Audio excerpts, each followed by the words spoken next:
Recorriendo en sentido inverso parte del camino que hizo Israel para llegar a la tierra prometida, con mi esposa Carolita, después de un parco desayuno, nos embarcamos en el auto enviado por la agencia.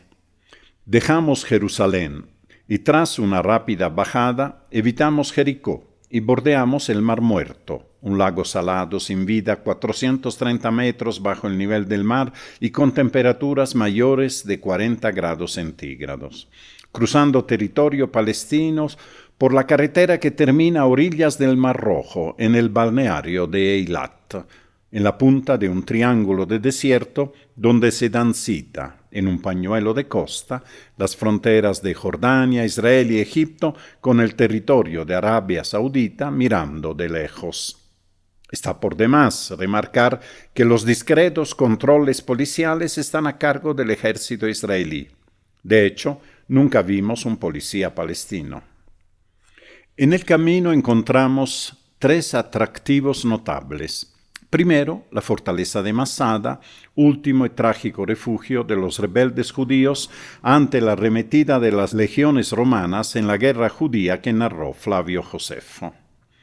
Luego pasamos cerca de enormes plantas industriales de sales, magnesio y potasio principalmente, que me hacen extrañar los sueños de industrialización del Salar de Uyuni. Sueños reducidos después de más de una década a derroche de cientos de millones de dólares y muestras de diletantismo empresarial.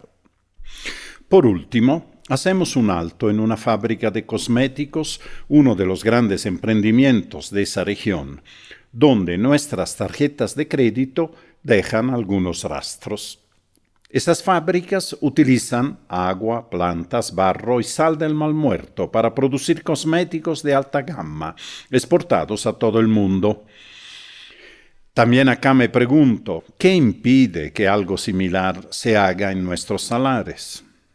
En la poco transitada carretera podemos apreciar el respeto a las reglas del tránsito, algo muy diferente de lo que se acostumbra en esa región. Nuestro joven chofer, Fadi, un árabe de Tel Aviv, es prudente y experimentado, y el viaje resulta tranquilo y placentero. Finalmente subimos al nivel del mar justo a tiempo para almorzar un exquisito pescado a orillas del Mar Rojo, con sus aguas de colorado fondo coralino más aptas para bucear que para bañarse.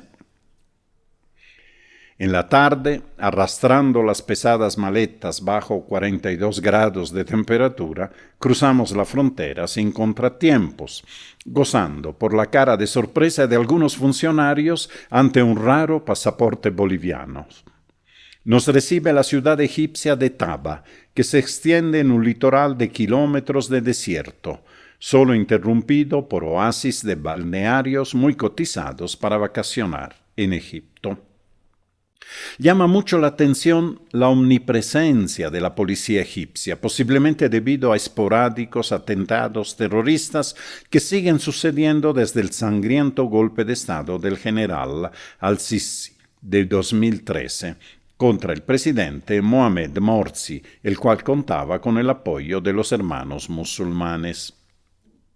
El turismo sigue siendo la principal fuente de ingreso de Egipto, según el guía Ahmed, que no oculta su simpatía por el presidente al-Sisi por haber reordenado el país con el masivo apoyo popular.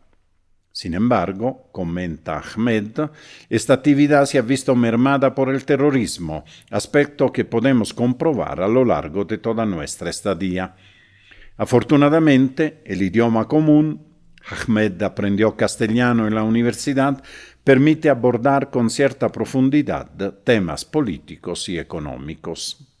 Siguiendo rumbo al sur, en la vagoneta egipcia provista de cantidades industriales de botellas de agua, nos desviamos al atardecer hacia el monte de Moisés, Jebel Musa en árabe, donde llegamos al anochecer. Nos alojamos en una de las aldeas turísticas de la región, muy concurrida, siendo nosotros los únicos occidentales presentes. Después de una cena exótica para nuestros paladares, Apenas probamos un par de platos del amplio buffet y un corto descanso al son de la música característica de los beduines acampados en la aldea, emprendemos la aventura para la cual habíamos viajado hasta ahí, subir al monte Sinaí. La ascensión al pico, tradicionalmente conocido como el monte Sinaí, empieza pasada la medianoche en puertas del monasterio de Santa Catalina, en las faldas de la montaña. El calor es asfixiante a esa hora, pero en la cumbre puede refrescar, de modo que una chompa es una carga recomendable. En la mochila ligera van también tabletas de cereales traídas de Bolivia, una cámara fotográfica de bolsillo y, por supuesto, agua. Después de sortear 2 o 3 puestos policiales, encontramos a nuestro guía beduino, Mohamed, acompañado de otros 2 beduinos con sus respectivos camellos. Sobradores e ingenuos como todos los turistas, rechazamos alquilar los camellos y emprendemos la caminada, presuntamente de 4 a 5 horas, siendo los primeros en ponernos en marcha, tal vez por consideración a nuestra venerable edad. El bastón de montaña, arrendado en la aldea, nos es de invalorable ayuda gracias a la linterna incorporada. En fin, según narra la Biblia, también Moisés se ayudaba con un cayado, aunque él era más venerable que nosotros, también en años. La primera hora de caminata hasta la primera cafetería, que es en realidad una choza de beduinos donde sirven café y chocolate caliente a precio de aeropuerto, transcurre sin sobresaltos, por lo regular del camino de tierra y piedras y por la motivación de los viajeros. Sin embargo, noto que se desarrolla una silenciosa batalla psicológica. Los peregrinos, decididos a subir con sus fuerzas y sus bastones, por un lado. El guía Mohamed, bastante perplejo sobre esa posibilidad, a nuestro lado, y más atrás el camellero interpelando continuamente a la señora para que acepte los servicios de transporte animal. Una media hora más tarde se da el desenlace de ese combate tripartido. Carolita acepta la ayuda del camello, pero otro beduino que nos sigue a la distancia emprende el camino de regreso, considerando que el gringo no renunciará a su voluntad de subir con sus piernas. De ese modo, la caravana se reduce a 4 personas, más el camello, cuyo nombre, Michael Jackson, no guarda relación con su género. En efecto, es una camella, en realidad una dromedaria, porque tiene una sola joroba. Una hora más tarde llegamos a la estación terminal de los camellos, que es una cafetería ubicada a poco más de la mitad del camino. Después de recobrar fuerzas con chocolate prolijamente diluido en agua caliente, decidimos separarnos. Mohamed y yo seguimos subiendo, pero la esposa se queda en compañía de Michael Jackson y su dueño, quien, para variar, se llama también Mohamed. De hecho, me espera la parte más empinada, entre 700 y 800 gradas irregulares, confieso que no la conté, en el trecho que asciende directo a la cumbre. Antes de separarnos, leemos en la Biblia, mediante una aplicación del celular, algunos pasajes de Éxodo que hacen referencia al monte, al decálogo y a las subidas y bajadas de Moisés para ser reprendido alternativamente por Dios en la cumbre y por el pueblo en el campamento. Pronto nos alcanzan otros caminantes, jóvenes y mayores, incluso mujeres y niños, árabes y occidentales, a paso constante cerca de las 4 de la madrugada y en plena oscuridad llego íntegro a la última cafetería, donde un simpático beduino de barba blanca nos sirve un café. Este hombre, en su pobre inglés, se une al coro de las quejas por la disminución de turistas occidentales. Ofrezco llevar la queja a Evo Morales, pero mi ironía no es comprendida.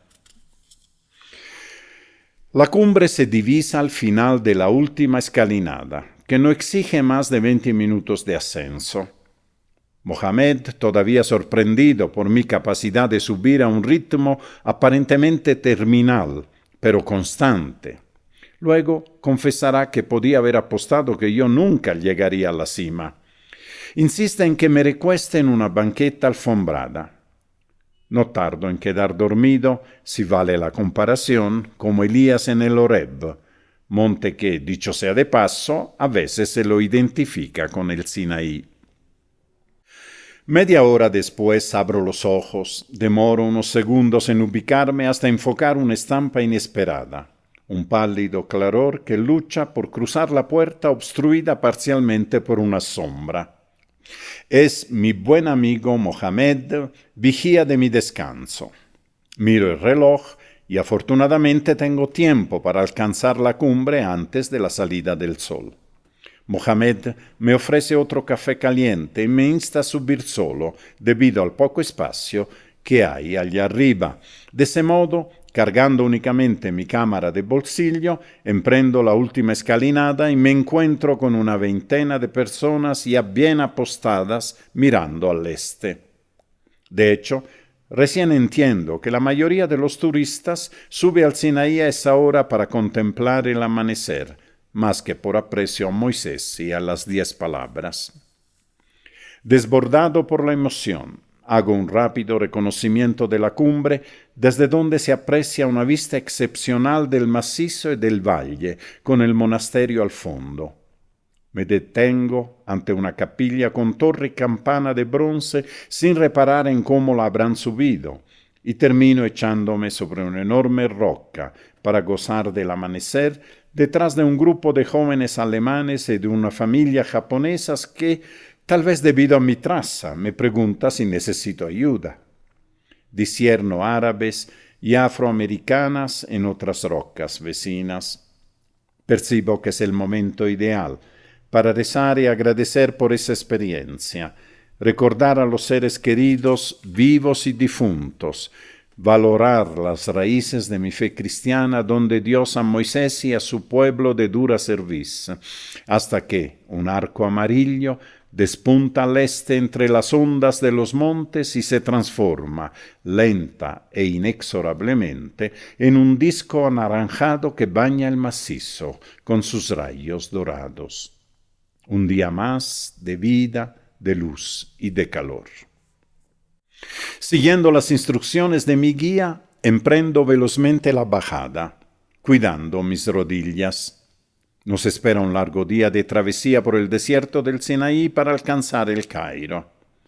Mohamed me secuestra literalmente la cámara y se dedica a sacar foto a diestra y siniestra por mí.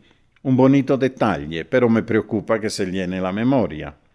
Bajando lo más raudamente posible, a riesgo de resbalar sobre la arena que cubre las gradas, alcanzamos al resto del grupo que nos había estado observando y fotografiando desde más abajo. Me sorprende el moderno smartphone del camellero y más aún su maestría para sacar fotos artísticas. Imagino que se debe a la práctica diaria, pero no excluyo un talento innato, premiado con una buena propina. Un pequeño descanso y a seguir bajando con Carolita, que pronto alivia la carga de Michael Jackson ante riesgo de resbalones en la bajada. Llegamos al monasterio de Santa Catalina cerca de las 9 de la mañana y regresamos a la aldea para una ducha refrescante y un ligero desayuno. Luego volvemos para una apresurada pero imperdible visita al monasterio, el más antiguo en actividad de la cristiandad, data del siglo VI, todavía hoy custodiado por monjes grego-ortodoxos, bajo la singular protección del Islam, decretada por el propio Mahoma. La valiosa biblioteca de códices bíblicos la supera solo la del Vaticano y la pinacoteca que, no obstante su sencillez, conserva preciosos y antiguos íconos, son bellezas que aún llenan nuestra memoria. En fin, ya llega la hora de retomar el camino hacia el Cairo, cruzando de este a oeste un buen tramo de desierto hasta alcanzar el Golfo de Suez, bordearlo camino al norte y llegar a destino al anochecer para emprender otra aventura. Pero eso da para otro relato. Vino un colibrí aleteando tristezas, se acercó hasta mí coloreando mi soledad. Vino un colibrí compartiendo sus penas, vino un colibrí para juntos llorar la inmensidad.